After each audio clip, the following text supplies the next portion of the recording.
ইলম রাখেন তো সারা বিশ্বের উলামা ইকরাম এক জায়গায় আসেন, ওনারা পড়াশোনা করে বুঝে শুনে আমাদেরকে যা বলছেন আমরা মাইনে নিছি। আমার অত বেশি শোনার দরকার নাই।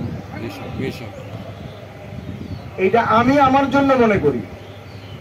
আমি এই কথা বলতে গিয়ে দেওবন্দে গেছি, দেওবন্দের উলামা ইকরামকে জিজ্ঞাসা করছি, কিন্তু তারপরেও মনে করি যে ওনারা বলছেন এতটুকুই যথেষ্ট, আর আমার এর চেয়ে বেশি বুঝার দরকার নাই। কিন্তু আমাদের একটা কাজ দরকার, সে দরকারটা হলো আমাদের মেহনত করা দরকার। মিষ্টি কথায় আমরা বলি না চিরা ভিজে না, তার মানে আমিও হকের লগে আছি, আলেমদের সাথে আছি, চিরা ভিজবো না, কিচ্ছু হলো না, কবরের মায়েরও কেউ ঠেকাইতে পারবো না যদি জিন্দগিতে দিন না থাকে। এই কথা ফেরেশতারে কইলে আর একটা বাড়ি দিব। আমি আলেমগুলো লগে আসিলাম, তুই বড় জালেম, আলেমগুলো লগে থাইকেও তুই মেহনত করস নাই কেন, তোর জিন্দগিতে দিন নাই কেন। এই জন্য আলেমদের সাথে আসিলাম ভালো কথা, কিন্তু আসল জিনিস হলো মেহনত করা। মেহনতের মাধ্যমে আমার জিন্দগিতে দিন আনা। দিন জিন্দগিতে থাকলে রিক্সাওয়ালা শান্তি পাবে, দিন জিন্দগিতে নাই রাষ্ট্রপ্রধান নিজের দেশে কবর করা কঠিন হয়ে যাবে। ঠিক, নিজের দেশে কবর হবে কিনা জানা নাই, টাইম তো শেষ হয়ে আসছে।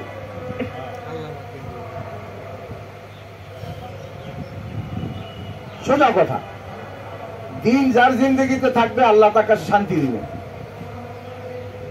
দিন নাই এটা বোঝা যাবে কি করে? এটাও একটা ধোঁকা শয়তানের। শয়তানের ধোঁকা দেয় যে তুই প্রত্যেক ব্যক্তিকে বলে তার সে যতটুকু করে এইটা তাকে দেখাইয়া, যা করে না এই ব্যাপারে তাকে আর দেখায় না, এই ব্যাপারে অন্যকে দেখায় যে অমুকে অমুকের চেয়ে তুই ভালো। এই জন্য দিনের লাইনে কে কি করছে না করছে এটা আমার দেখার দরকার নাই। দিন আমার জিন্দগিতে আসে না নাই তার থার্মোমিটার হইল আমি সমস্ত ফরজ হুকুম পুরা করি কি করি না, আর সমস্ত হারাম কাজ থেকে বাঁচি কি বাঁচি না। যদি সব ফরজ হুকুম আমি পুরা করি আর সমস্ত হারাম কাজ থেকে বাঁচি, ওকে আমি দিনদার। এতে আমারে যদি বিশ্ব আমির সব ঠেলে জাহান্নামে পাঠাইতে চায় পারবে না, এটা তার ক্ষমতা নাই।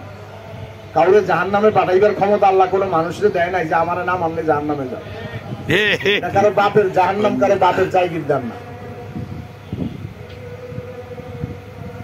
দিন জিন্দগিতে থাকলে সে জান্নাতে যাবেই, তাকে কেউ ঠেকাইতে পারবে না।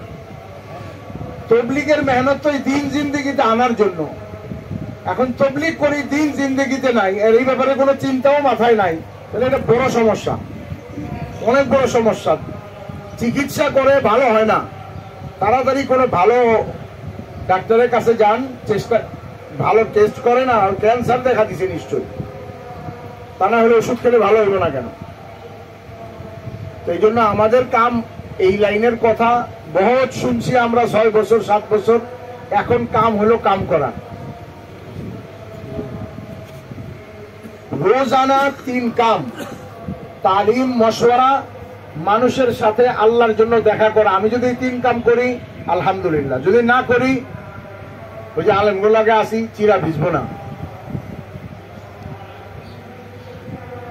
সপ্তাহে গাছ, মাসের 3 দিন ঠিক আছে আলহামদুলিল্লাহ, ঠিক নাই তো আসলে ভাই আমি তো আসি সুরাই নিজামের সাথে, লাভ হইল না এটা কইয়া। বলবেন আমার অনেক ব্যস্ততা, আপনার ব্যস্ততা থাকতে পারে।